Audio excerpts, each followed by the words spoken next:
we are working, changing the front face of the church.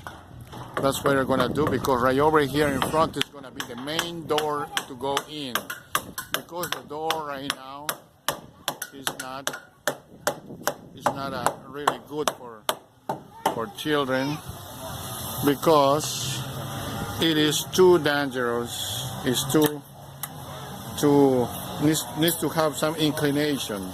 It is like going up, which is really dangerous for children. It don't have so much inclination.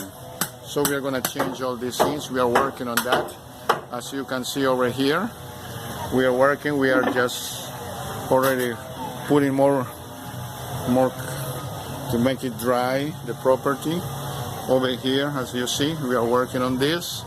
And right here you can see the ceiling that we put, the new roof we made it over here. Still we need to finish, and then we're gonna put floor over here. Thank you very much. This is the property we're cleaning up.